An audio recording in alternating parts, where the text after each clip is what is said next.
SACOM est partenaire depuis plusieurs années du congrès, de l'OTIAC. Pourquoi autant de fidélité? C'est vraiment ça, c'est un partenariat, c'est une amitié aussi, c'est un soutien pour cette profession-là. Comme notre entreprise, vraiment, son sort est intimement lié au bien-être des traducteurs, à la valorisation de cette belle profession-là aussi, à son essor, à son évolution. Et donc, on estime vraiment que c'est important d'être présent et de soutenir tous ces efforts. Belle évolution, déjà de l'ordre lui-même, dans son organisation, dans ce qu'il fait au niveau des coms.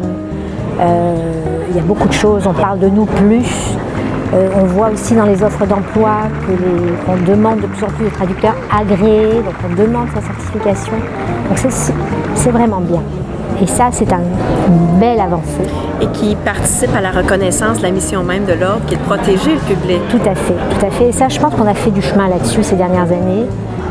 C'est lent, bien sûr. On aurait aimé que ça se fasse plus vite. On attendait beaucoup. Au moment où on a été créé comme ordre, on s'attendait à ce que tout change du jour au lendemain, mais non, c'est pas comme ça que ça marche. Donc non. Mais il y a de très très belles avancées qui ont été faites là. Et aujourd'hui, j'en reparlais il y a 5 minutes avec quelqu'un, avec un collègue, un confrère, de voir maintenant que les technos qui fabriquent les moteurs de traduction automatique disent « Ah mais non, il faut une intervention humaine pour assurer la qualité », moi j'ai tout gagné. Alors actuellement, il y a 25 ordres à titre réservé au Québec actuellement. 6 n'ont pas encore d'acte réservé, dont l'OTIAC. Alors tous les autres en ont obtenu au fil du temps. Alors l'OTIAC travaille beaucoup sur ça parce que c'est une question de protection du public. Alors il y a certains types de documents qui doivent absolument être traduits par des traducteurs agréés pour éviter des problèmes de protection du public. Et est-ce qu'il y a des domaines ou des types d'ouvrages sur lesquels c'est plus sensible que d'autres, justement?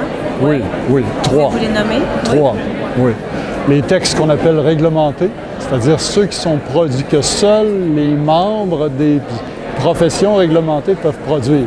Par exemple, seul un psychiatre peut produire un rapport psychiatrique. Seul un travailleur social ou un psychologue peut faire une évaluation psychosociale dans un cas d'adoption, par exemple. Si ce rapport psychosocial-là doit être traduit, il ne devrait pas être traduit par n'importe qui.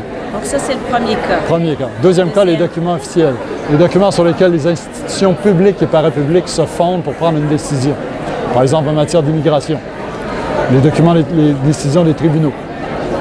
Troisième type de documents, les documents qui sont préjudiciables, essentiellement ceux pour lesquels, par exemple, un exemple, les modes d'emploi de produits toxiques, médicaments, de produits dangereux, tronçonneuses, ou de produits à usage restreint, pesticides.